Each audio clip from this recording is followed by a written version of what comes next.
सो hey guys, मेरा नाम ऋषभ है और मैं आज अपनी नई सीरीज़ हम लोग साथ में शुरू करने जा रहे हैं, जिसमें हम पढ़ेंगे यूपी पुलिस कांस्टेबल ओरिएंटेड भारतीय राज्य व्यवस्था, यानी जिसको हम पॉलिटी के नाम से जानते हैं। तो गाइस, ये पॉलिटी आप यूपी लेवल इस एग्ज़ाम के लिए पढ़ सकते हैं, जैसे यूपी पेट हो गया और यूपी लेखपाल वगैरह तो चल जाएगा आपका इससे काम। और उसके बाद आप इसको यूपी कांस्टेबल ओरिएंटेड पढ़ सकते हैं। एसएससी के लिए मैं जल्दी से प्लेलिस्ट शुरू कर दूंगा। तो अभी हम इसमें सिर्फ यूपी कांस्टेबल के लिए, अगर आप फ्रेशर हैं या आप एक बार पढ़ चुके हैं, रिवाइज़ करना चाहते हैं, तो मैं आपको ये यकीन दिलाना चाहूँगा कि ये नया चैनल है, लेकिन फिर भी आप क्या कहते हैं, इससे आपको पूरा फ़ायदा होगा। इससे बाहर पॉलिटी नहीं आएगी। इतना यूपी पुलिस के लिए डिटेल बहुत है। मैं इसमें आपको थ्योरी कराऊँगा, उसके नोट्स दूँगा, प्लस आपको क्या कहते हैं, पूरा क्वेश्चन इसका मैं 250 से 300 क्वेश्चन आपको मैं दे दूँगा, जिससे इसके बाहर आपको पलटी करने की ज़रूरत नहीं है यूपी पुलिस या यूपी के एग्ज़ाम्स के लिए। ठीक है? तो चलिए शुरू करते हैं। तो आज हम पढ़ेंगे अपना पहला टॉपिक, भारत का संवैधानिक विकास। तो जैसे कि आपको पता होगा कि हमारे भारत में धीरे-धीरे कर अंग्रेज़ आना चालू हुए थे। अंग्रेज़ हमारे कब से आना चालू हो गए थे? अंग्रेज़ हमारा अकबर, जहांगीर उसके टाइम से ही आना शुरू हो गए थे। तो धीरे-धीरे उन्होंने क्या 17 आपको पता होगा कि भारतीय इतिहास में 1757 में प्लासी का युद्ध हुआ था। प्लासी के युद्ध में जो हुआ था हमारा, और 1764 में हमारा बक्सर का युद्ध हुआ था। 1764 में हमारा बक्सर का युद्ध हुआ था। फिर इसके बाद क्या कहते हैं, आपको पता होगा कि धीरे-धीरे ईस्ट इंडिया कंपनी ने भारत में अपना पूरा कब्ज़ा करना शुरू कर दिया था। सबसे पहले वो बंगाल में शुजा-उद-दौला और मुगल को हरा दिए, जिससे मुगल उस समय सबसे सुप्रीम पावर था भारत में, जिसको भी ब्रिटिश ने हरा दिया था। उसके बाद उन्होंने धीरे-धीरे मैसूर को हरा दिया था। मैसूर को हराने के बाद उन्होंने मराठा लोग को हरा दिया था। वहाँ पे अफ़गान को हरा दिया गया था। वहाँ से बर्मा को हरा दिया था। ऐसे करते-करते वो पूरे भारत में फैल चुके थे। तो ब्रिटिश अपने फ़ायदा के लिए वो धीरे-धीरे नए-नए नियम लाते गए, जो बाद में चल के हमारे भारतीय संविधान का एक स्रोत बन गया। तो आज हम वही पढ़ने जाएँगे, भारत का संवैधानिक विकास, यानी भारत का संविधान बनना शुरू कैसे हुआ एक तरीके से। तो अभी हमने देखा कि भारतीय संविधान में 1757 ईस्वी के प्लासी और 1764 के बक्सर के युद्ध में ईस्ट इंडिया कंपनी ने समय-समय पर कई अधिनियम लागू किए, जिससे भारतीय संविधान के विकास की सीढ़ियाँ बनी, जो इस प्रकार हैं। तो अब हम पढ़ेंगे धीरे-धीरे वे कौन-कौन से नियम लाते गए।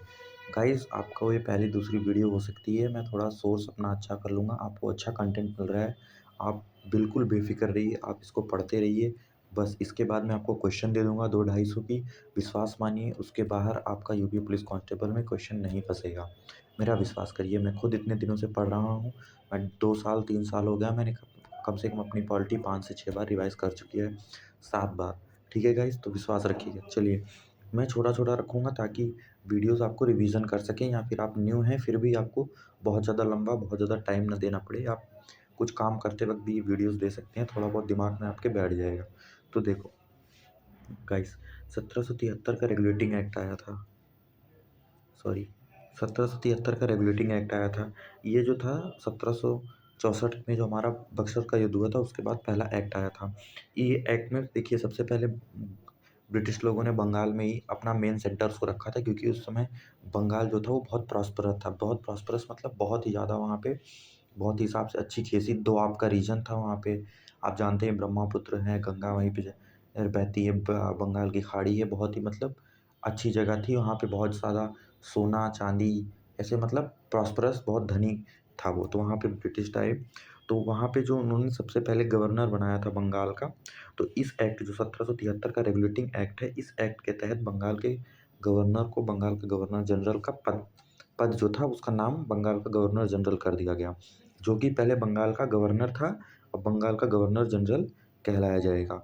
और बंगाल का जो पहला हमारा गवर्नर जनरल था, वो लॉर्ड वॉरेन हेस्टिंग्स थे। गाइस, आपको इसमें अगर थोड़ा कुछ भी गलत लग रहा है, तो मैं आपको लेकिन जो नोट्स दूँगा वो एकदम अच्छे से रहेंगे, उसमें आपको गलती नहीं मिलेगी, ठीक है? चलिए गाइस, फिर 1773 का जो रेगुलेटिंग एक्ट था, ये कहता है हमें, ये जो एक्ट था, इस एक्ट के तहत कलकत्ता में 1774 में एक उच्चतम न्यायालय की स्थापना की गई। इसमें एक मुख्य न्यायाधीश व 3 अन्य न्यायाधीश शामिल थे। मतलब उच्चतम न्यायालय, आज हमको पता है हमारे भारत में सुप्रीम कोर्ट है जो, वो भारत में सिर्फ़ एक ही है। उस समय जो सुप्रीम कोर्ट था वो 1774 में कलकत्ता में खोला गया था। जो कि इसी एक्ट के यानी 1773 के रेगुलेटिंग एक्ट के यानी 1 साल बाद जो हमारा एक्ट आया था उसके 1 साल बाद क्या कहते हैं कोलकाता में उच्चतम न्यायालय की स्थापना की गई। इसमें एक मुख्य न्यायाधीश था और 3 अन्य न्यायाधीश शामिल थे, ठीक? जो प्रथम मुख्य न्यायाधीश था वो सर एलिजा इम्पे थे, यानी जो हमारा पहला कलकत्ता में उच्चतम न्यायालय बना है, उसके जो प्रथम मुख्य न्यायाधीश थे वो सर एलिजा इम्पे थे।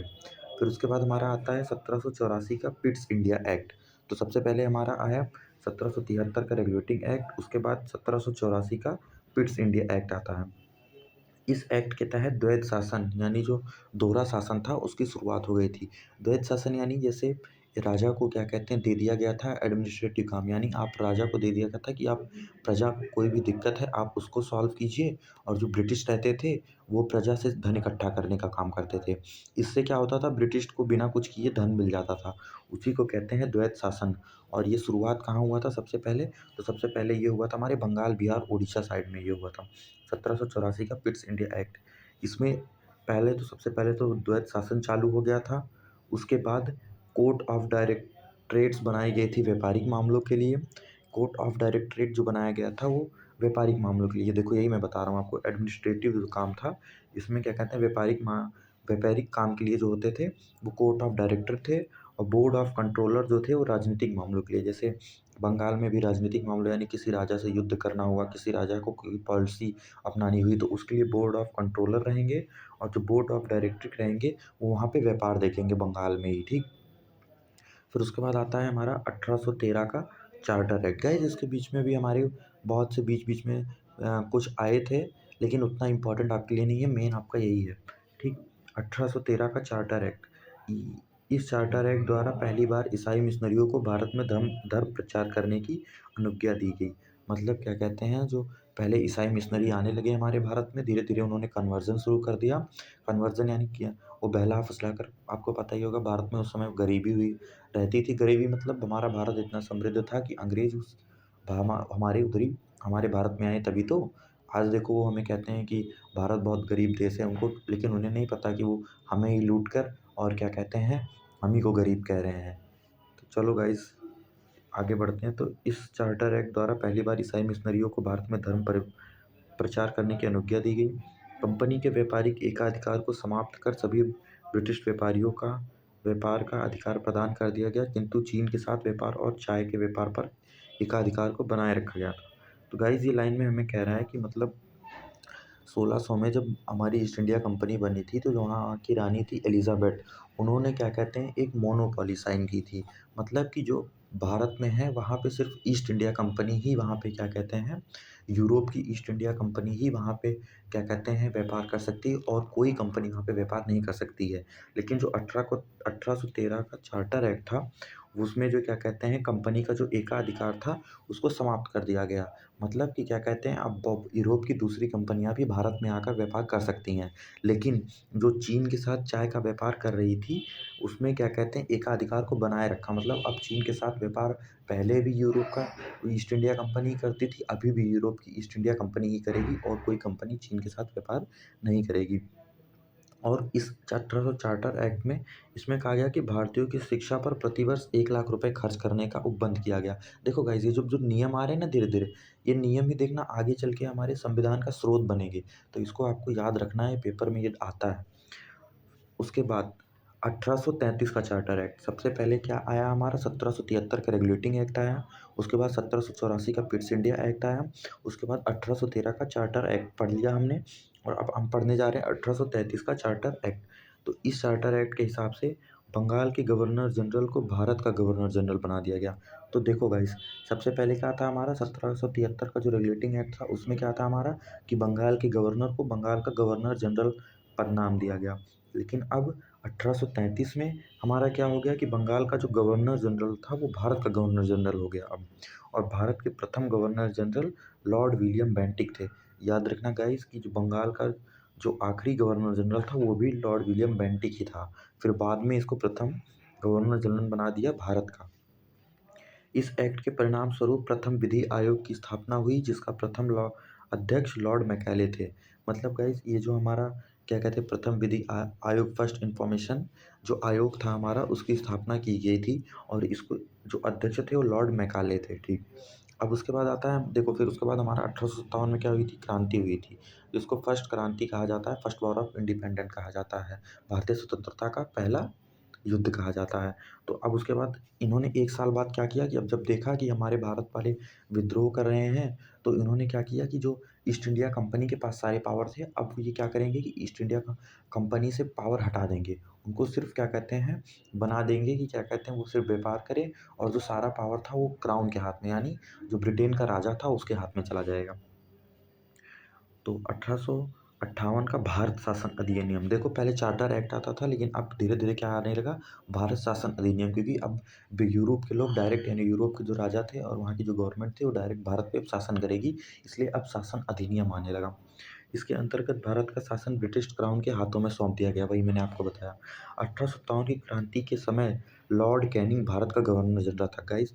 तो अभी हमने देखा 1833 का जो चार्टर एक्ट था उसमें भारत का गवर्नर जनरल का पद बनाया गया था और भारत का गवर्नर जनरल का जो पद था उसमें क्रांति के समय जो भारत का गवर्नर जनरल था वो कौन था, लॉर्ड कैनिंग जो था भारत का गवर्नर जनरल था।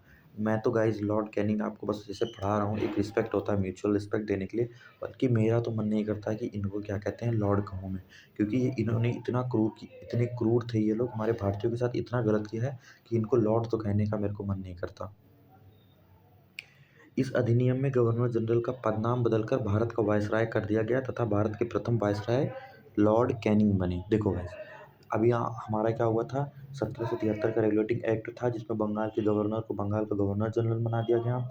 फिर उसके बाद 1833 का चार्टर एक्ट आया जिसमें बंगाल के गवर्नर जनरल को भारत का गवर्नर जनरल बना दिया गया। और लेकिन अब 1858 का जो भारत शासन अधिनियम आया, इसमें जो था भारत का गवर्नर जनरल था उसको अब क्या कहते हैं भारत का वायसराय बना दिया गया, ठीक। और भारत के प्रथम वायसराय कौन थे, जो कि भारत का आखिरी गवर्नर जनरल था, वही भारत का पहला वायसराय बन गया जो कि थे हमारे लॉर्ड कैनिंग। उसके बाद हमारा आता है 1919 का लॉर्ड मिंटो सुधार अधिनियम, जिसको आप मार्ले मिंटो अधिनियम के नाम से भी जानते हैं, रिफॉर्म्स मार्ले मिंटो रिफॉर्म्स जो कि 1909 के समय में आया था। इस एक्ट द्वारा सांप्रदायिक प्रतिनिधित्व की शुरुआत हुई, मुसलमानों के लिए पृथक निर्वाचन मंडल एवं पृथक निर्वाचित प्रतिनिधियों का प्रावधान किया गया था। मतलब इस एक्ट द्वारा जो आप मुसलमान जो थे उनके लिए सेपरेट इलेक्टोरेट यानी मुसलमान खड़ा होगा और मुसलमान को सिर्फ मुसलमान ही क्या कहते हैं वोट कर सकेंगे, ये होता है हमारा पृथक निर्वाचक प्रतिनिधित्व। और जो हमारा होता है सांप्रदायिक प्रतिनिधित्व की शुरुआत हुई, सांप्रदायिक मतलब यानी जो हमारा एक होता है एकल प्रतिनिधित्व होता है और एक होता है हमारा सांप्रदायिक प्रतिनिधित्व, ये दोनों हमारे वोटिंग के तरीके होते हैं। तो इसको हमें शुरुआत किया गया। इन दोनों स्तरों पर विधान परिषदों को विचार विमर्श संबंधी कार्यों को बढ़ावा जैसे सदस्यों को पूरक प्रश्न बजट पर प्रस्ताव पेश करने की आदि अनुमति दी गई। मतलब अब इसमें क्या किया गया, इसमें जैसे हमारे अब धीरे-धीरे जो हमारा सांप्रदायिक प्रतिनिधित्व है, इसमें क्या किया गया विधान परिषद, विधानसभा जैसे आज लोकसभा, राज्यसभा है, इसकी शुरुआत हुई थी। और ये इसलिए बनाया गया था ताकि जो क्या कहते हैं सरकार कोई भी नियम ला रही है, कोई भी बिल ला रही है, उसमें आप विचार-विमर्श कर सकें। जैसे कि प्रश्न पूछ सकें आप, बजट पर आप प्रस्ताव जो कोई पेश कर रहा है, उसकी अनुमति दे सकें, उससे आप क्वेश्चन कर सकें, ये सब चीज़ होने लगा। इसने पहली बार वायसराय और गवर्नरों की कार्यकारी परिषद में भारतीयों के जुड़ाव का प्रावधान किया। मतलब अब क्या होता था पहले कि वहाँ पे भारतीयों को बहुत कम वहाँ के जो परिषद होते थे विधानसभा, विधान परिषद जो भी होता था, उसमें क्या कहते हैं भारतीयों को नहीं रखा जाता था। लेकिन अब क्या किया गया, इन्होंने पहली बार क्या किया किया भारत के जुड़ाव का प्रावधान किया। और जो ये बहुत इंपॉर्टेंट है गाइस, जिसको आप नोट करिएगा, सत्येंद्र प्रसन्न सिन्हा, ये जो थे वायसराय की कार्यकारी परिषद में शामिल होने वाले पहले भारतीय थे, ठीक। उसके बाद गाइस हमारा आता है 1919 का भारत शासन अधिनियम, जिसको हम मॉन्टेग्यू चेम्सफोर्ड सुधार के नाम से जानते हैं। हाँ, तो गाइस अब हम पढ़ेंगे 1919 का भारत शासन अधिनियम। अभी तक हमने कहाँ पढ़ लिया 1919 का मॉर्ले मिंटो सुधार। तो जो जैसे हमारा मॉर्ले मिंटो रिफॉर्म था 1919 का, उसी हिसाब से 1909 में हमारा मॉर्ले मिंटो सुधार हुआ था और 1919 में हमारा मॉन्टेग्यू चेम्सफोर्ड सुधार हुआ था, ठीक। 1919 का जो हमारा भारत शासन अधिनियम था जिसको हम मॉन्टेग्यू चेम्सफोर्ड सुधार के नाम से जानते हैं, इसके अंतर्गत प्रांतों में द्वैध शासन की स्थापना हुई। द्वैध शासन के जनक लियोनस कार्टियस को माना जाता है। गाइज ये यहाँ पे गलत हो गया, वैध शासन हो गया है, यहाँ पे हमारा द्वैध शासन होगा। ठीक, इसके अंतर्गत प्रांतों में द्वैध शासन की स्थापना हुई। द्वैध शासन के जनक लियोनस कार्टियस को माना जाता है। ठीक, प्रांतीय शासन के दो भाग थे। देखो, द्वैध शासन मैंने आपको बता दिया कि पहले क्या कहते हैं, जो हमारा राजा होता था वो सिर्फ प्रशासनिक कार्य को देखेगा, यानी जो सुधार होंगे, जो किसी जनता की मदद करनी होगी, जनता की जो जितनी भी मुसीबत दुख जो कुछ भी होगा वो सुनेगा। उसके बाद जो रेवेन्यू कलेक्शन यानी पैसा बटोरने का काम जो होगा वो ब्रिटिश गवर्नमेंट करेगी, वही होता है द्वैध शासन। द्वैध शासन के जो जनक थे वो लियोनस कार्टियस को माना जाता है। प्रांतीय शासन के दो भाग थे, संरक्षित विषय प्रशासन गवर्नर व उसकी कार्यकारिणी परिषद के द्वारा, और दूसरा हस्तांतरित विषय प्रशासन विधान परिषद के प्रति उत्तरदायी मंत्रियों की सहायता से। मतलब हमारे पहले वहाँ पे भारत तो स्टेट तो थे नहीं उसमें, तो वहाँ पे प्रांत होते थे। प्रांत जो होते थे, एक होते थे रिजर्व होते थे, एक होते थे अनरिजर्व होते थे।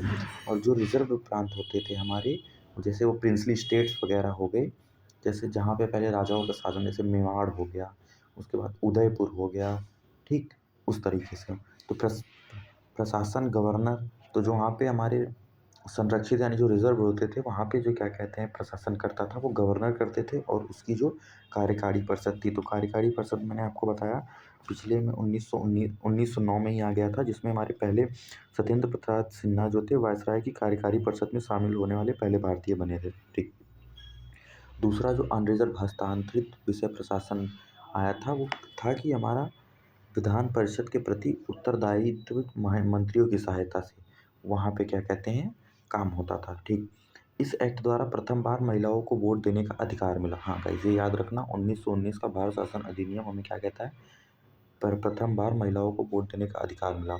इस अधिनियम द्वारा लोक सेवा आयोग का गठन किया गया। प्रथम लोक सेवा आयोग के अध्यक्ष सर रॉस बारकर थे। मतलब जो हमारा आज का यूपीएससी है, ये पहले हमारा लोक सेवा आयोग यानी पब्लिक सेक्टर ना, पब्लिक सेक्टर जो होता हमारा,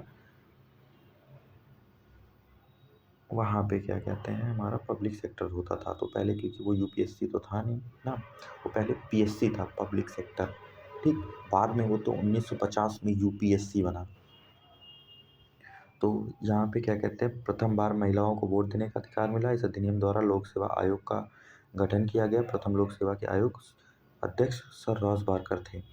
दूसरा चीज़, अब हमारा आता है भारत शासन अधिनियम 1935। अब 1919 के बाद सीधा 1935 में आता है। इस एक्ट के तहत अखिल भारतीय संघ की स्थापना का प्रावधान किया, यानी अखिल भारतीय संघ यानी ऑल इंडिया यूनियन ना, अखिल भारतीय संघ की स्थापना का प्रावधान यानी सिविल सर्विसेज जो होता है। प्रस्तावित संघ की स्थापना के उद्देश्य की पूर्ति हेतु केंद्रीय व प्रांत सरकारों के बीच शक्तियों का विभाजन किया गया।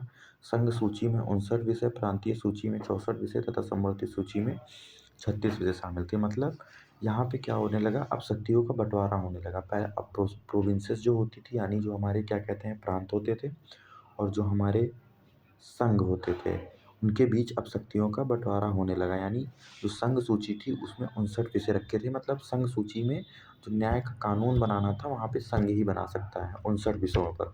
प्रांतीय जो सूची थी उसमें जो 54 विषय थे, जैसे एग्रीकल्चर हो गया, सिंचाई हो गई, ये सब ऐसे जो 54 विषय थे, इसमें क्या कहते हैं प्रांत लोग कानून बना सकते हैं। और जो समवर्ती सूची थी, यानी जिसमें प्रांत वाले और संघ सूची वाले दोनों बना सकते थे, ऐसे 36 विषय शामिल थे। हालांकि कई रियासतों के इसमें शामिल न होने के कारण संघ कभी पूरी तरह से अस्तित्व नहीं आया। मतलब पहले रियासतें होती थी जिनके राजा महाराजा नवाब होते थे, उन्होंने इनके साथ मिलना नहीं चाहा, इसलिए क्या कहते हैं जो संघ था कभी भी वो पूरा कंप्लीट नहीं हो पाया। इस अधिनियम द्वारा प्रांतों में द्वैध शासन समाप्त कर दिया गया। देखो 1919 में चालू किया गया था प्रांतों में द्वैध शासन, 1935 में समाप्त कर दिया गया। उन्हें पूर्ण स्वाधीनता प्रदान की गई तथा केंद्रीय स्तर पर द्वैध शासन व्यवस्था लागू करने का प्रावधान किया गया। ठीक, मताधिकार का विस्तार किया गया, जिसे लगभग 30 मिलियन लोगों पर जनसंख्या के लगभग 10% का मताधिकार प्रदान किया गया। तो क्या कह रहा है ये कह रहा है कि जो जो हमारा वोट देने का राइट था, यानी 30 मिलियन लोग जो थे जनसंख्या के, उनके 10% लोगों को मताधिकार यानी वोट देने का राइट मिल गया। उसके बाद अब हमारा आता है 1900 भारतीय शासन अधिनियम 1935 के बाद भारतीय स्वतंत्रता अधिनियम 1947। यह अधिनियम 5 जुलाई 1947 को ब्रिटिश संसद में पारित किया गया था तथा 18 जुलाई 1947 को इससे शाही स्वीकृति वहाँ के राजाओं से मिल गई थी। और आधुनिक भारत और पाकिस्तान, जिसमें वर्तमान पाकिस्तान और पूर्व वर्तमान बांग्लादेश क्षेत्र शामिल है, 15 अगस्त 1947 को स्थापित किए गए थे, यानी उसी दिन इनको अलग कर दिया गया था। भारत के अंतिम गवर्नर जनरल लुईस माउंटबेटन द्वारा विकसित माउंटबेटन योजना ने भारतीय स्वतंत्रता अधिनियम 1947 की नींव रखी। इसमें ये कौन लाया था? माउंटबेटन ने लाया था। उन्होंने ब्रिटिश राज से सत्ता मूल निवासियों को सौंपने की योजना बनाई कि मतलब अब उन्होंने क्या कहते हैं, हमको सत्ता हमारे भारतीयों के हाथ में देगी, और इस तरीके से अंग्रेज चले गए। तो आज हमने देखा क्या कहते हैं भारत का संवैधानिक विकास।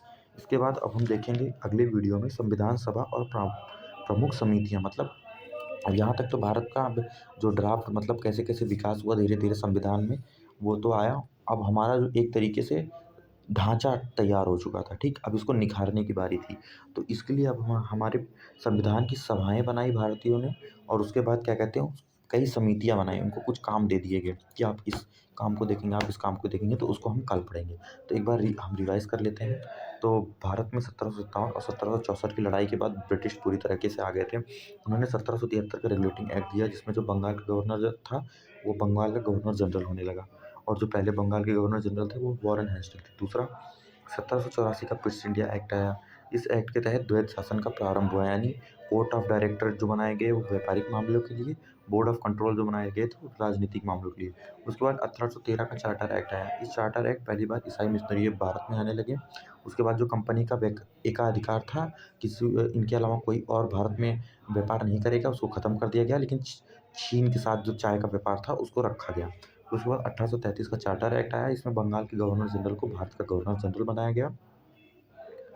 उसके बाद क्या कहते हैं, भारत के प्रथम governor general Lord William Bentinck थे। और फिर उसके बाद आया 1858 का भारत शासन अधिनियम। इसके अंतर्गत भारत का शासन ब्रिटिश क्राउन के हाथों में सौंप दिया गया, और आपको खाली जो ईस्ट इंडिया कंपनी थी वो सिर्फ व्यापार ही करेगी। इस अधिनियम में गवर्नर जनरल का पद नाम बदलकर भारत का वायसराय कर दिया गया। फिर उसके बाद आया 1909 का मॉर्ले मिंटो सुधार अधिनियम। इस एक्ट द्वारा सांप्रदायिक प्रतिनिधित्व की शुरुआत हुई। मुसलमानों के लिए पृथक निर्वाचन मंडल तथा पृथक निर्वाचित प्रतिनिधियों का प्रावधान किया गया। उसके बाद हमारे जो पहले सत्येंद्र प्रसाद सिन्हा थे, वायसराय की कार्यकारी परिषद में शामिल होने वाले पहले भारतीय बने। उसके बाद 1919 का भारत शासन अधिनियम आया। इसके बाद प्रांतों में द्वैध शासन की स्थापना हुई। द्वैध शासन के जनक लिबनियस कार्टियस को कहा जाता है। भारत शासन अधिनियम 1935, इस एक्ट के तहत ऑल इंडिया सर्विसेज जो थी हमारी यूपीएससी का जो कोड था, यानी जो मूल था, वो क्या कहते हैं इसी एक्ट से शुरू हुआ था। उसके बाद कुछ विषय बताए गए थे प्रांत और समृद्धि और क्या कहते हैं स्टेट में, लेकिन ये कंप्लीट नहीं हुए क्योंकि जो देसी रियासतें थी वो मिलने से मना कर दी गई थी। उसके बाद भारत स्वतंत्रता अधिनियम आया 1947 में। और बाकी मैं इसको ऊपर ऊपर से आपको पढ़ा रहा हूँ, आपको नोट्स मिल जाएगा। यह अधिनियम 5 जुलाई 1947 को ब्रिटिश संसद में पारित किया गया था। 18 जुलाई 1947 को इसे शाही स्वीकृति मिली।